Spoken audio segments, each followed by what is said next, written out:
ദൈവ തിരുനാമം മഹത്വപ്പെടട്ടെ. ഭാഗ്യവചന ധാരയിലേക്ക് എപ്പേർപ്പെട്ടവർക്കും ഒരിക്കൽ കൂടി സ്നേഹ വന്ദനം. നന്മയുടെ അനുഗ്രഹത്താൽ നീ അവനെ എതിരേറ്റു, തങ്കക്കിരീടത്തെ അവന്റെ തലയിൽ വയ്ക്കുന്നു. 21-ാം സങ്കീർത്തനം രാജാവിനെ കുറിച്ചുള്ളൊരു ഗാനമാണ്. ഇതിൽ ദൈവത്തിൽ രാജാവിൻ്റെ ശക്തിയും രക്ഷ ആഘോഷിക്കുന്നു.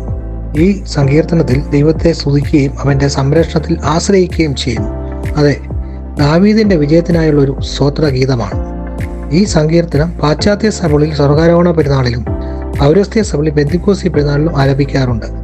ജീവിതം ആകണമെന്ന് ആഗ്രഹിക്കാത്തവർ ആരും തന്നെ ഉണ്ടാകുകയില്ല. പക്ഷേ എല്ലാവർക്കും അത് സാധിക്കുന്നില്ല. പ്രതികൂല സാഹചര്യങ്ങളെ അതിജീവിച്ച് വിജയമകുടം ചാർത്തുന്നവരെ നമുക്ക് കാണാം. അവർ ഉത്തരവാദിത്വം സ്വയം ഏറ്റെടുക്കുന്നവരാണ്. പലരിലും കാണാത്ത ഒരു പ്രവണത മറ്റുള്ളവരെ പരിചാരി സ്വന്തം ഉത്തരവാദിത്വത്തിൽ നിന്നും ഒഴിഞ്ഞു മാറുക എന്നുള്ളതാണ്. നമ്മുടെ ഉയർച്ചയ്ക്ക് മറ്റുള്ളവർ തടസ്സമായി നിൽക്കുന്നു എന്ന് പറയുമ്പോൾ നമ്മുടെ കഴിവും ശക്തിയും നാം മറ്റുള്ളവർക്ക് അടിയറ വെക്കുകയാണ്. നമ്മേക്കാൾ അധികം മറ്റുള്ളവർക്കാണ് നമ്മുടെ മേൽ നിയന്ത്രണം എന്ന് സമ്മതിച്ചു കൊടുക്കുകയാണ്. ലെസ്ബ്രോൺ എന്ന ശിശു ജനിച്ചപ്പോൾ മാതാപിതാക്കൾ മന്ദബുദ്ധിയെന്ന് മുദ്രയടിച്ചു. എന്നാൽ വിദ്യാലയത്തിൽ വെച്ച് അധ്യാപകർ അവനെ ഉപദേശിച്ചു, നിന്നെപ്പറ്റി മറ്റുള്ളവർ എന്തെങ്കിലും അഭിപ്രായം പുറപ്പെടുവിക്കുന്നത് നിന്റെ യാഥാർത്ഥ്യം ആകണമെന്നില്ല.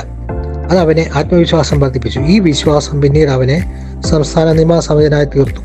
പിന്നീട് അയാൾ ഒരു മണിക്കൂറിന് $20,000 പ്രതിഫലം വാങ്ങുന്ന പ്രചോദന പ്രഭാഷകനായി മാറി. ഇതിൽ നിന്ന് നമുക്ക് മനസ്സിലാക്കാം, സ്വന്തം ചിന്തകളെയും പ്രവൃത്തികളെയും നിയന്ത്രിക്കുവാൻ നമുക്ക് കഴിയും. നമ്മുടെ ജീവിതത്തിൻ്റെ ഉത്തരവാദിത്വം നാം തന്നെ ഏറ്റെടുക്കുക. വ്യക്തമായ ലക്ഷ്യബോധത്തോടെ നമ്മൾ മുന്നേറണം. ശരിയായ ലക്ഷ്യബോധമുണ്ടെങ്കിൽ നമ്മുടെ പ്രവൃത്തി നന്നായി ചെയ്യുവാൻ ഉത്സാഹിക്കുകയും നമ്മുടെ പ്രവൃത്തിയെ നാം സ്നേഹിക്കുകയും അത് ഫലപ്രദമാകുകയും ചെയ്യും. അപ്പോൾ മറ്റുള്ളവർക്ക് നമ്മിൽ വിശ്വാസം ഉണ്ടാകുകയും നമുക്ക് പ്രാപിക്കുവാനുള്ള ലക്ഷ്യം വ്യക്തമായി എഴുതി വയ്ക്കുക. വ്യക്തമായ ഒരു പ്ലാനും ഒരു ഗൂഗിൾ മാപ്പും കയ്യിലുള്ളവർക്ക് യാത്ര അനായാസവും സുഖകരവുമായിരിക്കും. കഠിനാധ്വാനത്തിന് വില നൽകുക. മനോഹരമായ ഒരു ഭവനമോ ബെൻസ് കാറോ വേണമെന്ന് ആഗ്രഹിക്കുന്നതിൽ തെറ്റില്ല. പക്ഷേ അവ ലഭിക്കണമെങ്കിൽ അതിനുള്ള വില നൽകാൻ കഴിയണം. എന്നതുപോലെ ജീവിതത്തിൽ ഔന്നത്യവും വിജയവും ആർജിക്കണമെന്ന് ആഗ്രഹിച്ചുകൊണ്ട് ആയില്ല. അത് പ്രാപിക്കുവാൻ തക്ക കഠിനാധ്വാനവും ആസൂത്രണവും ആവശ്യമാണ്. ജീവിത വിജയം പ്രാപിച്ചവരൊക്കെ അതിനാവശ്യമായ വില നൽകിയവരാണ്. ലക്ഷ്യം കൈവിടാതെ മുന്നേറുവാനുള്ള നിശ്ചയദാർഢ്യം ആവശ്യമാണ്. എന്തു തന്നെ സംഭവിച്ചാലും പിന്മാറുകയെന്ന ധീരമായ മനസ്സാണ് വേണ്ടത്.